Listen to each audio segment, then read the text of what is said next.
नमस्कार, मैं हूं तारिक हाशमी। आप देख रहे हैं STVN इंडिया। हाजिर हैं हम मध्य प्रदेश की बड़ी खबरों के साथ। सबसे पहले दिन की बड़ी खबर। प्रधानमंत्री नरेंद्र मोदी से मुलाकात के बाद मुख्यमंत्री शिवराज सिंह चौहान के पद पर रहने और न रहने की अटकलें तेज हो गई हैं। अटकलों की वजह है भाजपा के राष्ट्रीय महासचिव कैलाश विजयवर्गीय का एक बयान।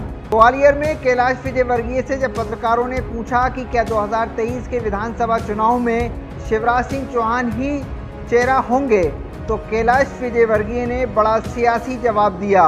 उन्होंने कहा कि शिवराज सिंह चौहान आज तो हमारे नेता हैं, वे अच्छा काम कर रहे हैं। 2023 और 2024 तक रहेंगे, ये काल्पनिक प्रश्न है। कोई ज्योतिष आचार्य नहीं हूँ जो बता दूँ। वे यहाँ नहीं रुके। उनसे जब पूछा गया कि क्या आप चाहते हैं कि वे रहें, इस पर भी उन्होंने टिप्पणी की।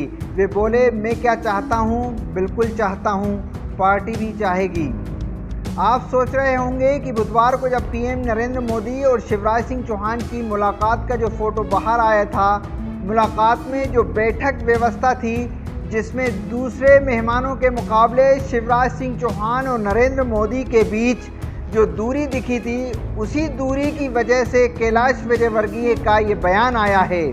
अगर ये दूरी ना दिखी होती तो शायद ये बयान उन्होंने ना दिया होता। शायद ऐसा बिल्कुल नहीं है। कैलाश विजयवर्गीय के इस बयान का मतलब भारतीय जनता पार्टी के अनुशासन और कैडर को ध्यान में रखकर निकालना चाहिए। कैलाश विजयवर्गीय ने वर्तमान में शिवराज सिंह चौहान को अपना नेता माना, उनके काम की तारीफ की, लेकिन जब वे भविष्य पर मतलब 2023 पर बोले तो उन्होंने कहा कि ये काल्पनिक प्रश्न है, कोई ज्योतिष आचार्य नहीं हूँ जो बता दूँ। कैलाश विजयवर्गीय ने पार्टी लाइन से हटकर कुछ भी नहीं कहा। जब 2023 के चुनाव आएंगे तो भारतीय जनता पार्टी का संसदीय दल और केंद्रीय चुनाव समिति ही इसका फैसला करेंगे कि कौन मध्य प्रदेश में CM का चेहरा होगा और किसको टिकट मिलेगी। लेकिन कैलाश विजयवर्गीय के इस बयान से ये ज़रूर साफ हो जाता है कि मुख्यमंत्री शिवराज सिंह चौहान की कुर्सी फिलहाल खतरे में नहीं है और वे शायद 2023 तक मुख्यमंत्री बने रहेंगे। बढ़ते हैं अगली खबर की तरफ। मध्य प्रदेश भाजपा में गुटबाजी खुलेआम दिख रही है तो कांग्रेस के अंदर खाने में भी कुछ खिचड़ी पक रही है। पूर्व मुख्यमंत्री कमलनाथ को छोड़कर मध्य प्रदेश के बाकी नेता असंतुष्ट बताए जा रहे हैं। बताया जा रहा है कि कमलनाथ की बढ़ती लोकप्रियता कांग्रेस के दूसरे नेताओं को खल रही है और वे खामोशी के साथ आला कमान तक अपनी नाराज़गी जाहिर कर चुके हैं। आप कहेंगे कि खामोशी से क्यों? कांग्रेस के नेता तो खुलेआम बोलते हैं, अपनी नाराज़गी जाहिर करते हैं। तो इसका जवाब यह है कि जो नेता असंतुष्ट हैं वो कुछ दिन पहले कमलनाथ के साथ खड़े हुए थे, उनके प्रति अपनी सहानुभूति जाहिर कर रहे थे और कांग्रेस से भाजपा में गए ज्योतिरादित्य सिंधिया और उनके समर्थकों पर बेईमानी का आरोप लगा रहे थे। और सबसे बड़ी बात यह कि कांग्रेस के असंतुष्टों को कांग्रेस में ही अपना भविष्य तलाशना है, इसीलिए खामोशी से अपनी नाराज़गी जाहिर कर रहे हैं और मौका मिलने का इंतज़ार कर रहे हैं। आप सोच रहे होंगे कि कमलनाथ से मध्य प्रदेश कांग्रेस के नेता खफा क्यों हैं? दरअसल कमलनाथ मध्य प्रदेश कांग्रेस के अध्यक्ष होने के साथ साथ नेता प्रतिपक्ष भी हैं। वे तमाम रणनीतिक फैसले भी बहुत जल्द और खुद लेते हैं। उनके मार्गदर्शन में प्रदेश कांग्रेस की IT सेल ज़बरदस्त काम कर रही है। और सबसे बड़ी दो बातें, जब से ज्योतिरादित्य सिंधिया ने कमलनाथ की सरकार गिराई है तब से मध्य प्रदेश में एक बड़े तबके में कमलनाथ के लिए सहानुभूति आई है। और दूसरी ये कि दमोह के उपचुनाव में कांग्रेस ने जिस रणनीति से अपने उम्मीदवार को जिताया तब से कांग्रेस में असंतोष बढ़ने लगा है।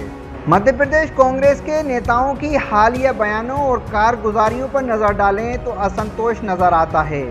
कमलनाथ खेमे के ही सज्जन सिंह वर्मा ने कुछ रोज पहले कहा था कि अध्यक्ष या नेता प्रतिपक्ष में से ही कमलनाथ जी को अपने पास एक पद रखना चाहिए।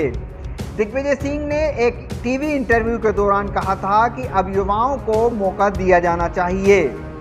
इधर बुधवार को ही कांग्रेस प्रदेश प्रभारी संजय कपूर ने अरुण यादव और अजय सिंह राहुल से अलग अलग मुलाकातें की, जिसकी रिपोर्ट वे मुकुल वासनिक यानी मध्य प्रदेश के प्रभारी महासचिव मुकुल वासनिक को देंगे। बहरहाल कमलनाथ का ये कहना कि मैं कहीं नहीं जा रहा हूँ, भोपाल में रहकर ही प्रदेश की राजनीति करूँगा, ये बात कई कांग्रेस के नेताओं की गले में सांसें अटका देती है और असंतुष्ट नेताओं को खुद की और परिवारजनों के राजनीतिक भविष्य की फिक्र सताने लगती है।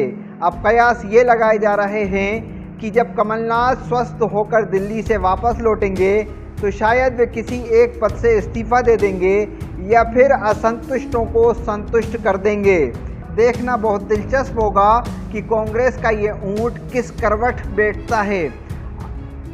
तो ये थी आज के दिन की मध्य प्रदेश के सियासी समीकरण की खबरें। कल फिर आपको दिखाएंगे मध्य प्रदेश सियासत की खबरें। हमें दीजिए इजाज़त। अपना, दोस्तों, रिश्तेदारों और आसपास के सभी लोगों का ख्याल रखिएगा। शुक्रिया।